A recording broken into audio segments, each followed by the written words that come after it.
Ceci est un livre audio autogénéré par Google. 1. Visée de l'étude de problème.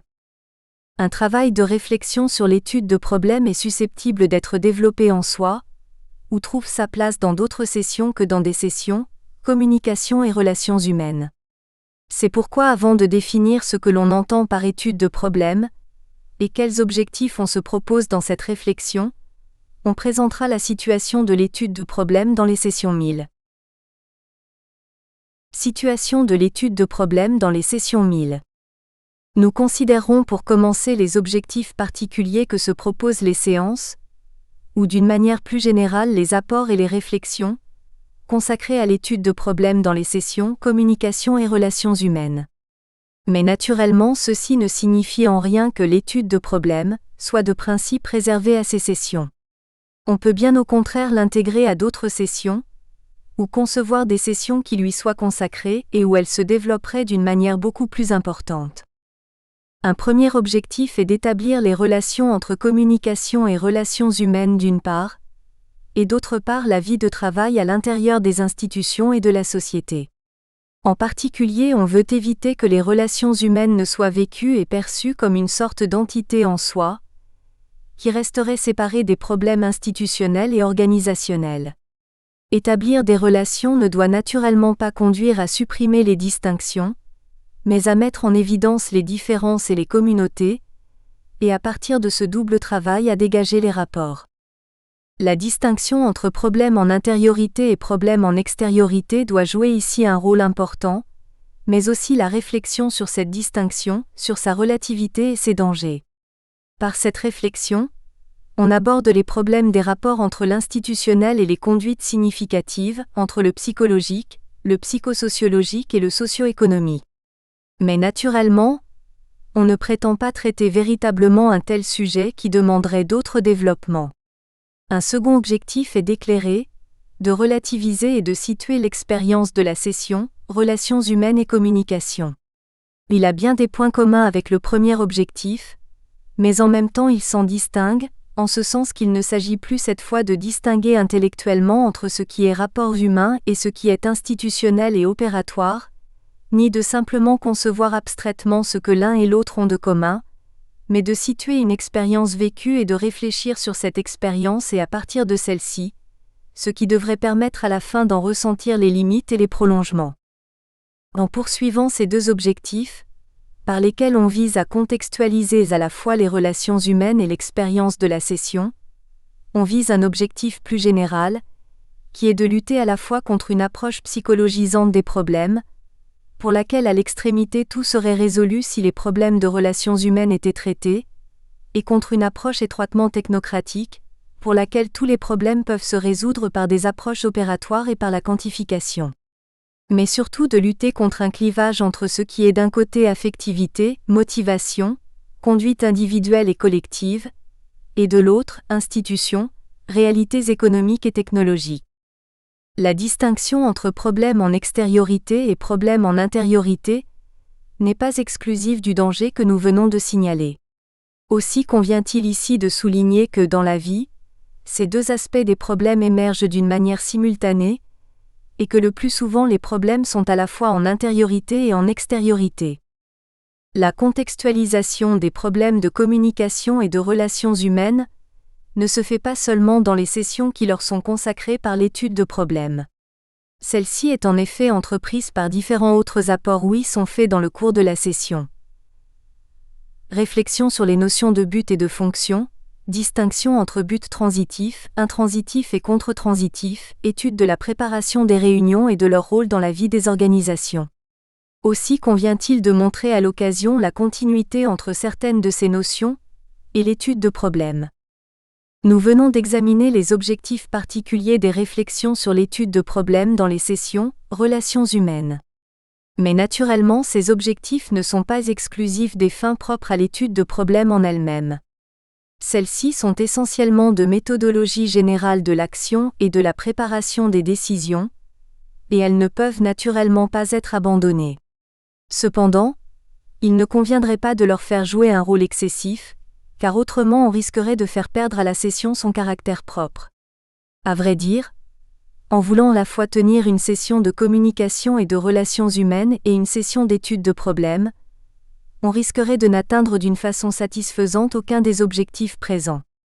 En dehors de l'objectif général de contextualisation que nous avons présenté ci-dessus, et quant aux objectifs méthodologiques eux-mêmes, il faut donc penser à une sensibilisation et à une ouverture, et non pas, dans ces domaines, à une acquisition ou à un entraînement.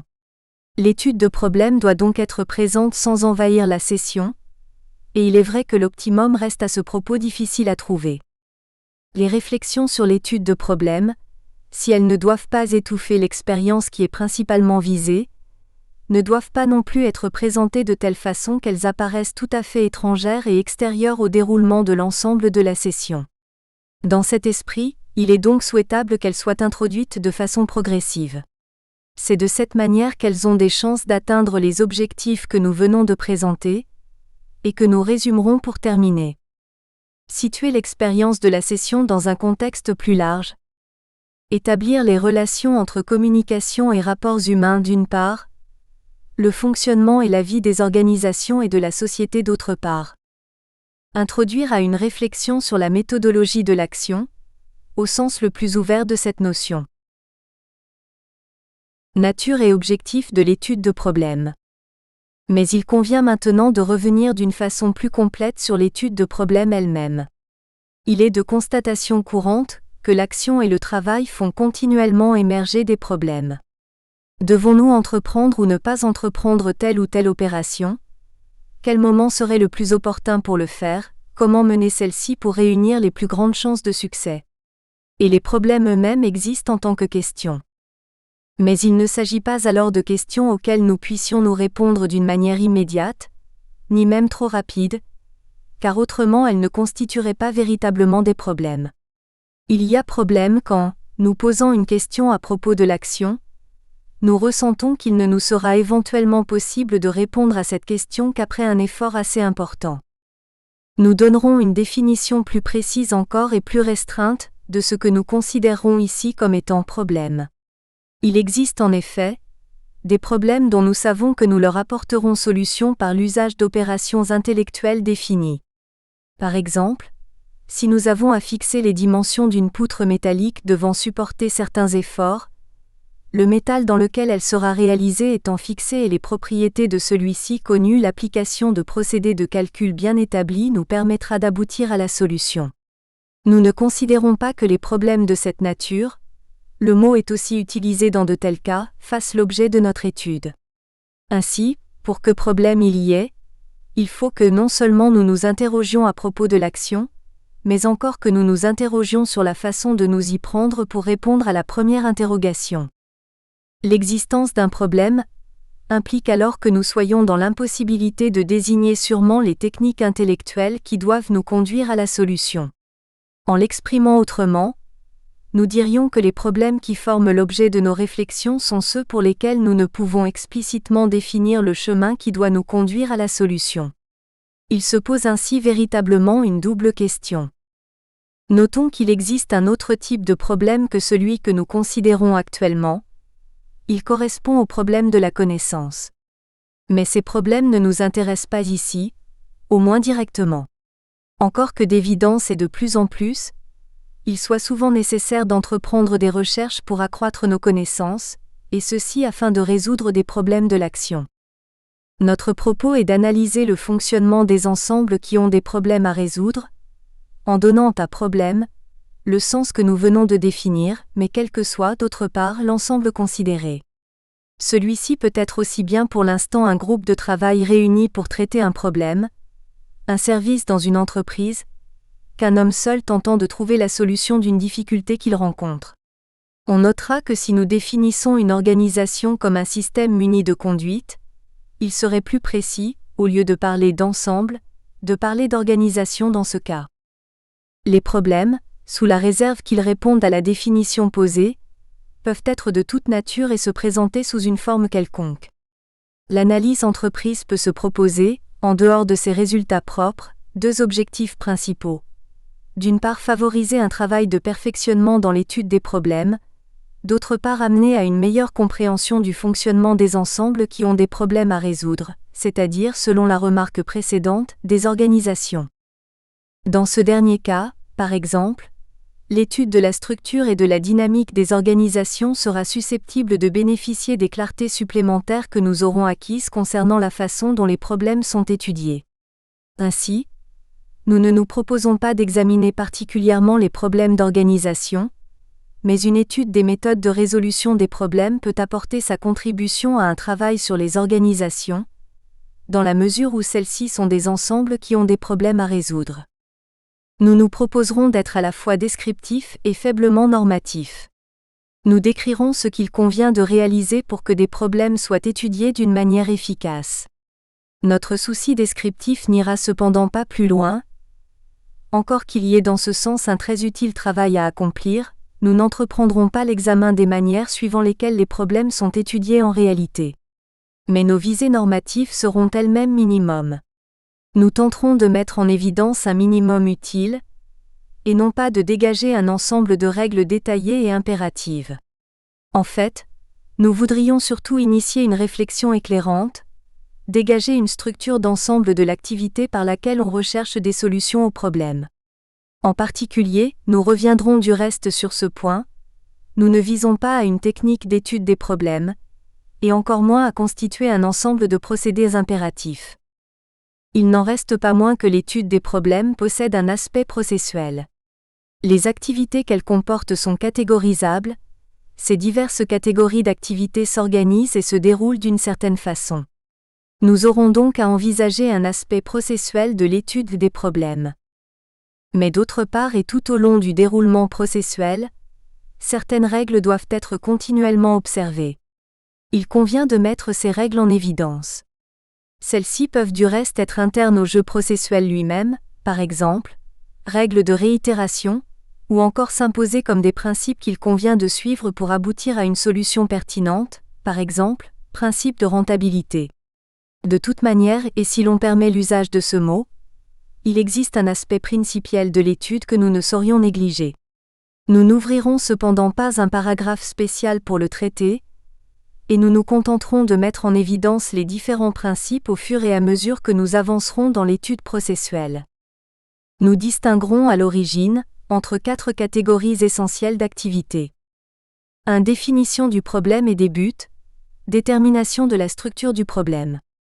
2. Réunion de l'information. 3. Recherche des variables réductrices. 4. Détermination de la solution. 2. Enveloppe suffisante du problème et des buts. Dans une première perspective, comme nous venons de l'annoncer à la fin de l'introduction, nous distinguerons entre 4 grands types d'activités nécessaires à l'étude d'un problème. 1. Donner une enveloppe suffisante du problème, expliciter les buts, dégager la nature du problème et rechercher une méthode de progression. 2. Réunir, critiquer, compléter, organiser l'information. 3. Transformer l'information afin de trouver les variables réductrices. 4. Rechercher la solution. Toutefois, nous ne désignerons ces grandes activités typiques que comme des volets. La gratuité du terme est ici volontaire, car nous verrons que les grandes activités ainsi définies restent composites, ce que l'on peut regretter d'un point de vue rigoureux. Examinons le premier volet en montrant tout d'abord que problème et but sont étroitement liés. Il n'y a de problème que par rapport à des buts. Supposons qu'un problème se présente à nous. Par exemple, une difficulté dans le travail dont nous sommes responsables, les délais auxquels nous nous sommes engagés risquent de ne pas être tenus pour réaliser une certaine tâche. Dans un tel cas, notre but apparaît évident: déterminer les mesures à prendre pour parvenir à effectuer le travail en temps voulu, ou en tout cas pour donner au retard une valeur minimum. Mais nos buts ne sont pas toujours si évidents. Bien souvent au contraire, ce n'est qu'à la suite d'une longue réflexion et d'une réflexion engagée, d'une réflexion sur nos activités, que nous découvrons les buts qui se révèlent et s'assurent comme nos buts véritables. D'autre part, des antagonismes plus ou moins marqués peuvent exister entre nos différents buts. Dans l'exemple précédent, il ne nous sera peut-être possible de résorber le retard que par des mesures qui, en contrepartie, amèneront des retards sur d'autres travaux ou d'une façon générale, se montreront néfastes par rapport à nos autres fins.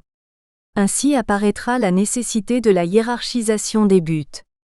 Mais en même temps, leur transitivité et leur structure.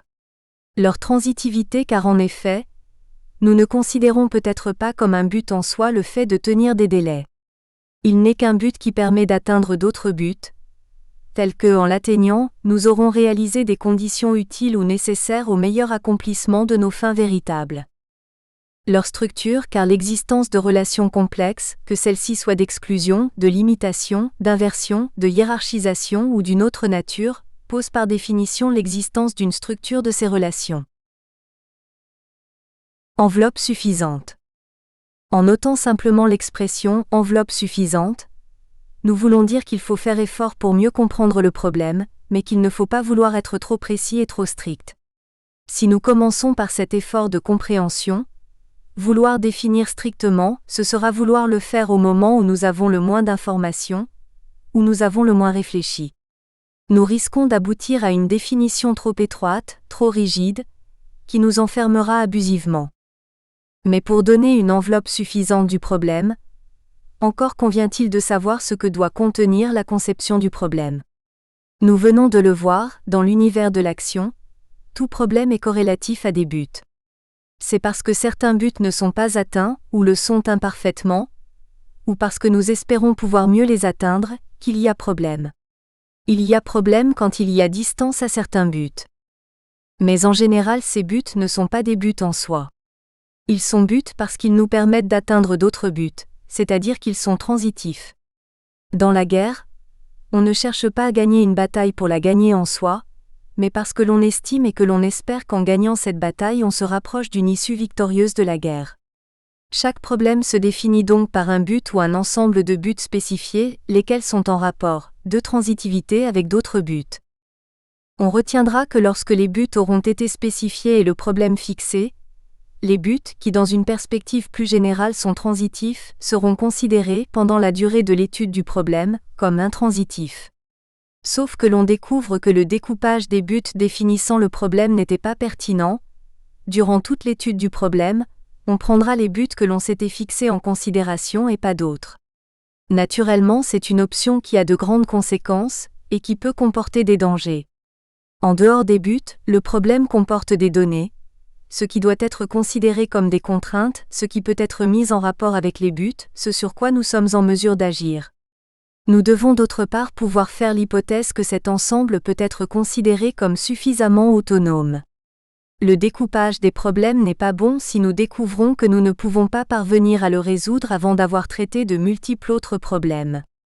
Il est mauvais si nous découvrons qu'en lui apportant solution, nous nous sommes créés d'autres problèmes beaucoup plus graves.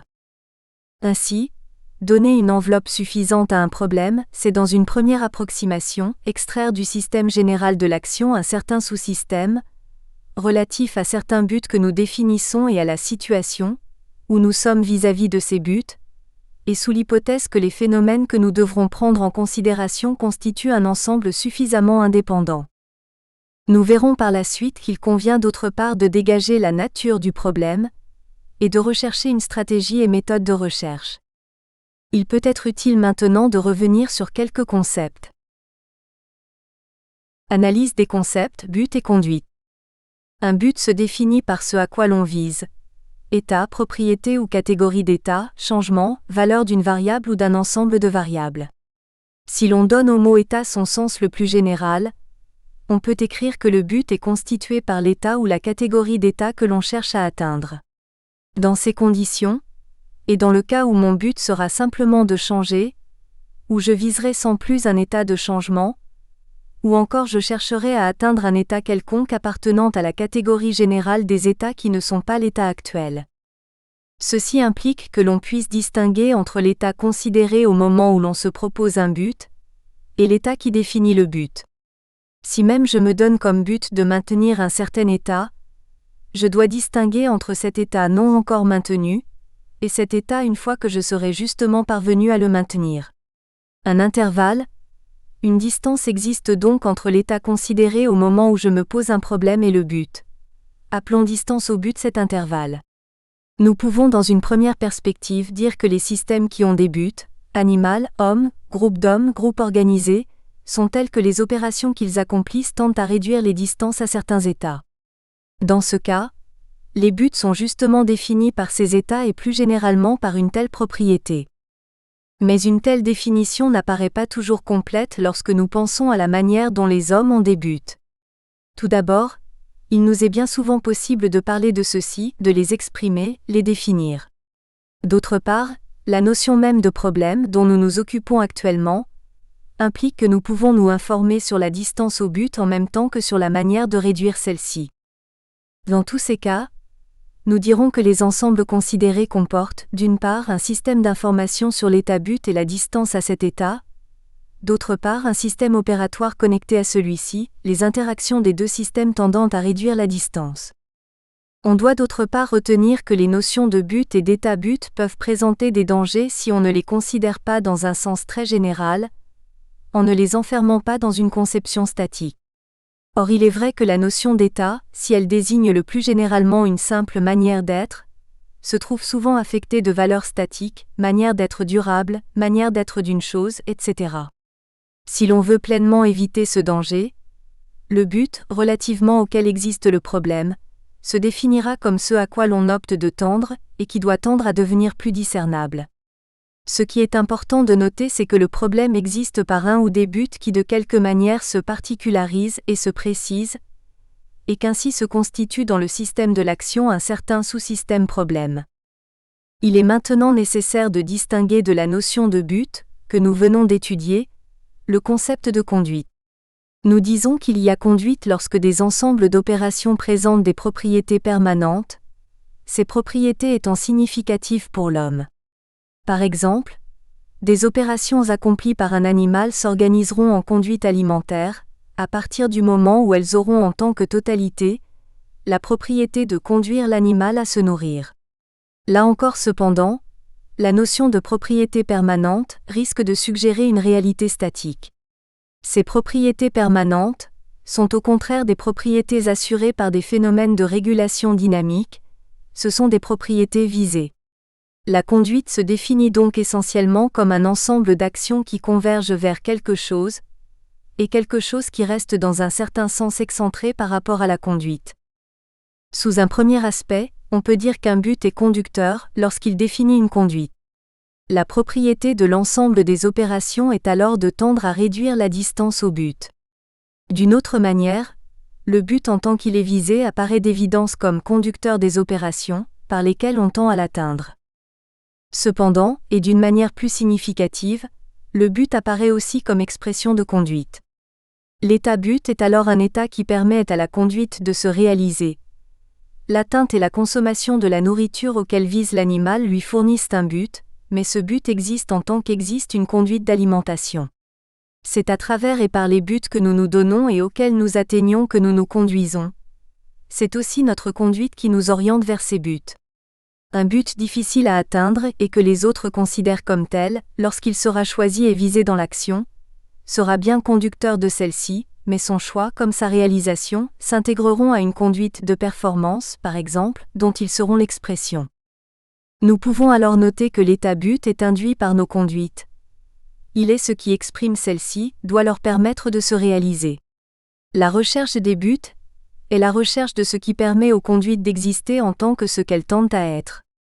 On voit dans quel esprit nous pouvions écrire que nos buts ne nous étaient pas toujours évidents, mais que parfois, nous ne les découvririons qu'à la suite d'une longue réflexion engagée. Dans la mesure où un but apparaît comme solution de nos conduites et des relations que celles-ci ont les unes avec les autres, sa découverte apparaît comme participant au dévoilement de nous-mêmes, avec toutes les difficultés et les problèmes spécifiques que propose ce dévoilement. Un but inconscient est alors un état qui résout nos problèmes de conduite, qui est induit par le réseau des conduites, mais sur lequel nous ne possédons pas d'informations conscientes disponibles. On peut penser d'autre part, que si nous pouvions définir entièrement nos buts et les relations qu'ils ont les uns avec les autres, alors notre conduite correspondante serait entièrement fixée. Mais un tel état serait en contradiction avec notre dynamique propre, comme aussi bien à la dépendance relative où nous sommes vis-à-vis de nous-mêmes, notre système d'information est en liaison avec notre système d'action. Dès maintenant, Il nous est donc suggéré que les buts ne peuvent jamais être entièrement et définitivement fixés, mais qu'ils sont au contraire susceptibles d'évolution comme d'un éclairement variable. L'information qu'un ensemble a de ces buts peut se présenter sous des modalités variables, elle peut aussi exister à des niveaux différents. Tout d'abord, bien qu'ayant des buts, l'ensemble peut ne pas disposer d'informations sur ceux-ci. La seule condition nécessaire à l'existence de buts est la présence d'un système réducteur de la distance au but. Ceci exige que des liaisons existent entre les actions de l'ensemble qui a un but, et la minimisation de la distance implique à notre avis l'apparition d'une certaine forme d'information. Mais cette information peut être élémentaire, elle ne porte pas nécessairement sur l'état but en lui-même, et même si c'était au contraire le cas, ceci n'impliquerait pas que l'ensemble en dispose.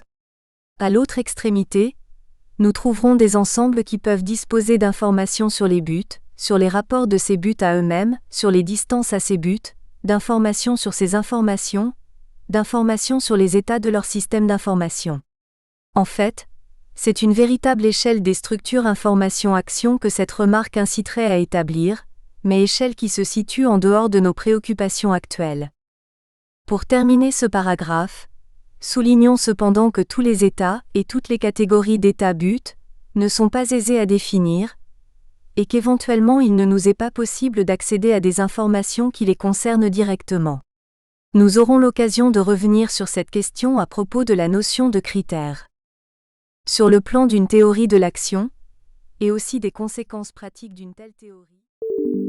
Nous espérons que vous avez apprécié cet aperçu. Pour continuer à écouter ce livre audio sur Google Play Livres, utilisez le lien dans la description de la vidéo.